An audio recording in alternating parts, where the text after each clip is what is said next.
ತಾಲೂಕು ದಂಡಾಧಿಕಾರಿಗಳಿಗೆ ಈ ಒಂದು ಮನವಿ ಪತ್ರವನ್ನು ಕೊಡ್ತಾ ಇದ್ದೀವಿ. ಇದರಲ್ಲಿರ್ತಕ್ಕಂಥ ಒಂದು ಏನು ನಮ್ಮ ಬೇಡಿಕೆ ಅನ್ನೋದನ್ನು ಎಲ್ಲರ ಮುಂದೆ ನಾನು ಮುಂದಿಡ್ತೀನಿ.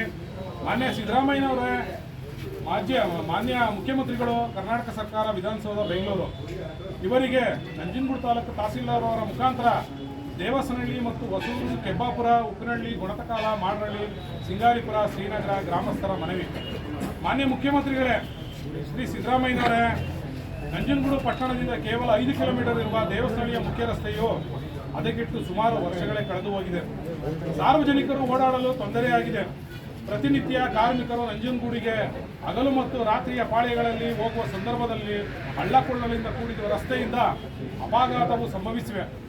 ಸುಮಾರು ಜನ ಆಸ್ಪತ್ರೆ ಸೇರಿದ್ದಾರೆ. ಮಹಿಳೆಯರಿಗೆ ಹೆರಿಗೆ ಸಂದರ್ಭದಲ್ಲಿ ಆಂಬ್ಯುಲೆನ್ಸ್ಗೆ ಕರೆ ಮಾಡಿದರೆ ವಾಹನ ಬರಲು ತಡವಾಗ್ತಿದೆ. ಕಾರಣ ಈ ರಸ್ತೆಯ ದುಸ್ಥಿತಿ. ಮಕ್ಕಳು ಸರಿಯಾದ ಸಮಯಕ್ಕೆ ಹೋಗುವುದಕ್ಕೆ ಆಗ್ತಾ ಇಲ್ಲ. ರಸ್ತೆಯ ಹದಗೆಟ್ಟಿರುವುದರಿಂದ ಎಷ್ಟೋ ಜನ ಮಕ್ಕಳು ಓಡಾಡಲು ತೊಂದರೆಯಾಗಿ ಶಾಲೆ ಬಿಡುವ ಪರಿಸ್ಥಿತಿಯೂ ಕೂಡ ಬಂದಿದೆ. ವೃದ್ಧರು ಹಾಗೂ ಅನಾರೋಗ್ಯ ಸ್ಥಿತಿಯಲ್ಲಿರುವ ರೋಗಿಗಳನ್ನು ಸರಿಯಾದ ಸಮಯಕ್ಕೆ ಆಸ್ಪತ್ರೆಗೆ ಸೇರಿಸಲು ರಸ್ತೆಯು ತುಂಬ ಹಳ್ಳಕೊಳ್ಳಲಿಂದ ಕೂಡಿರುವುದರಿಂದ ರಸ್ತೆ ಮಧ್ಯದಲ್ಲೇ ಸಾವು ನೋವುಗಳು ಆಗಿರುವುದು ಕಂಡುಬಂದಿರುತ್ತದೆ. ಮಾನ್ಯ ಮುಖ್ಯಮಂತ್ರಿಗಳೇ, ಸುಮಾರು 22ನೇ ಶತಮಾನ ಆಗಿದ್ದರೂ ಇನ್ನೂ ನಾವು ಮೂಲಭೂತ ಸೌಕರ್ಯಕ್ಕಾಗಿ ಹೋರಾಟ ಮಾಡಬೇಕೆ? ನಮ್ಮ ದೇಶಕ್ಕೆ ಸ್ವತಂತ್ರ ಬಂದು 77 ವರ್ಷ ಕಳೆದರೂ ಇನ್ನೂ ಈ ರಸ್ತೆ ಅಭಿವೃದ್ಧಿಗಾಗಿ ಭಿಕ್ಷೆ ಬೇಡಬೇಕೆ? ನಮ್ಮನ್ನು ಕೇವಲ ಮತಗಳಿಗೆ ಉಪಯೋಗಿಸಿಕೊಳ್ಬೇಡಿ.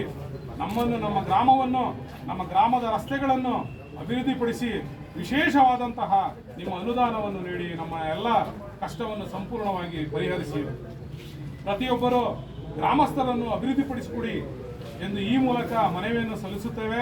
ಆದರೆ ಈ ಮನವಿಗೆ ನೀವುಗಳು 40 ದಿನದೊಳಗಾಗಿ ನಮ್ಮ ಸಂಪೂರ್ಣ ಮಾಹಿತಿಯಾಗಲಿ ಅಥವಾ ರಸ್ತೆ ಅಭಿವೃದ್ಧಿಪಡಿಸುವಲ್ಲಿ ವಿಫಲವಾದಲ್ಲಿ ನಾವುಗಳು ಹಾಗೂ ನಮ್ಮ ಬೆಂಬಲವಾಗಿರುವ ಎಲ್ಲ ಗ್ರಾಮಸ್ಥರು ಪ್ರತಿನಿತ್ಯ ಲೋಕೋಪಯೋಗಿ ಇಲಾಖೆ, PWD ಇಲಾಖೆಯ ಮುಂದೆ ನಿರಂತರವಾಗಿ ರಸ್ತೆ ಅಭಿವೃದ್ಧಿಪಡಿಸುವವರೆಗೂ ಧರಣಿಯನ್ನು ಮಾಡುವುದಂತೂ ಸತ್ಯ. ವಂದನೆಗಳು ಎಲ್ಲ ಗ್ರಾಮಸ್ಥರ ಸಹಿಯೊಂದಿಗೆ ಮಾನ್ಯ ತಹಸೀಲ್ದಾರ್ ಅವರಿಗೆ ನೀಡ್ತಾ ಇದ್ದೀವಿ.